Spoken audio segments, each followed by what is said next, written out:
International papers then. Flo Vilmano's on set. That vote of confidence in Italy is really the hot topic in the international press today, isn't it? That's right. It's on the welcome page of the Italian version of the Huffington Post. You see a very triumphant photo of the Prime Minister Letta.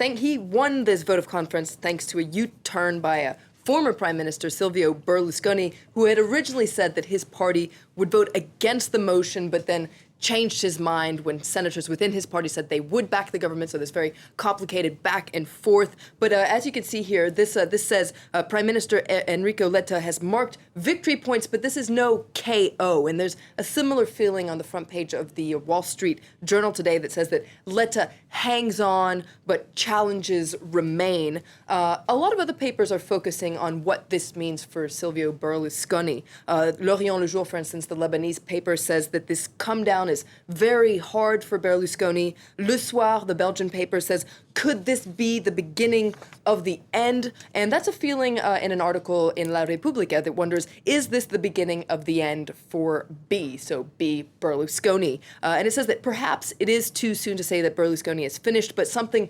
unprecedented happened in a parliament there. It says that people from his party split, and basically some of its leading figures started thinking for themselves and refused to follow his orders. Now, of course, some of the papers are in favour of Berlusconi. What are they saying? Well, Il Giornale is another Italian paper that's actually owned by Berlusconi's brother, so you can imagine what they think about it. They're very critical of the senators from his party who changed their shirt and decided to back the government. They liken these senators to Judah, and it was a stab in the back. They betrayed their electorate, divided Berlusconi's party, but they say that for now, Berlusconi doesn't have plans to throw in the towel, and he and his daughter Marina will continue the fight. And if we come back to the Wall Street Journal and their editorial, they point out that this is not the first time Berlusconi has been left for dead, and in the past he's come charging back. So perhaps this could happen, but it does seem like yesterday might have marked the moment when he's going to leave the center stage in Italian politics. But the Wall Street Journal has glowing words for Silvio Berlusconi and says that even though his whole political life has been dogged by scandal, he entered politics with very good ideas. He wanted to boost business in Italy, bring back its entrepreneurial spirit. All this is very good. Unfortunately, he got tripped up in his personal scandals. US government shutdown still all over the papers as well. That's right, and the Republicans are still getting a lot of criticism for that shutdown. If we take a look at this cartoon in the International Herald Tribune, you can see an elephant, so the symbol of the Republican Party, crashing around in this room, desperately trying to smash this little Obamacare machine that's just zipping around, getting out of its feet. And in the bottom right-hand corner, you can see a little guy there saying, don't expect it to clean up everything. I saw another article in the Daily Beast this time, which I thought was interesting because it looks at an unexpected consequence of this shutdown. And that's the fact that the Treasury Department has furloughed about 90% of its employees at the Office of Terrorist Financing and Intelligence. Now,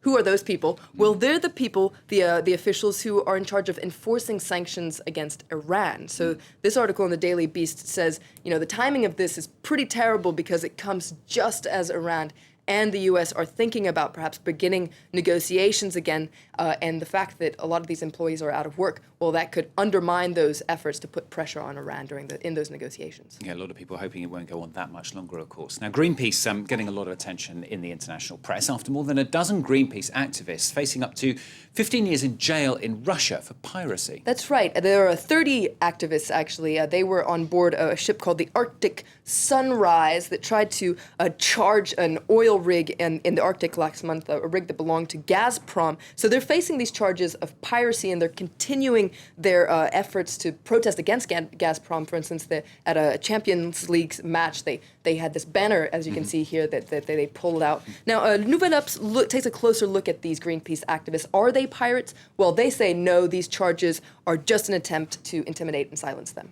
And finally from Flo, a huge cache of cash has remained unclaimed for 6 years at an airport in Moscow. Can we claim it? I wish we could. I could. Well, there's 20 billion euros, so maybe we can claim a little bit of it. So 20 billion euros is just sitting around at an airport in Moscow. That's enough money to cover the EU's predicted shortfall for 2013. It's a whole lot Yeah. of money. In fact, it can fit into 5 London buses, as you can see there. It's 200 wooden pallets of these money. So who does it belong to? Well, that's the big question that The Independent tries to figure out. Now, it came from Frankfurt on August 7th, 2007. A lot of people are wondering, could it belong to Saddam Hussein? Could it belong to the Iranians? And then a lot of people are trying to claim it too. You have Chechen fighters, people from Al-Qaeda, just a whole lot of different characters trying to get their handle on this money. But the reporters in this article in The Independent say one thing's for sure, just trying to dig into this story. Well, given the nature of the characters involved, it's a dangerous game to dig too deep. I was passing through the airport, it just fell out of my wallet. That's what it was. I love the buses. Great stuff. Flo Vilmano with the international newspapers here on France 24. Latest on the US and Greece coming up for you, and in focus we're going to be reporting from Scotland as the yes for independence and the no against it kick in a year before the country votes. The campaign's getting underway then. If Scotland is going to separate or not, all coming up in the next half hour on France 24.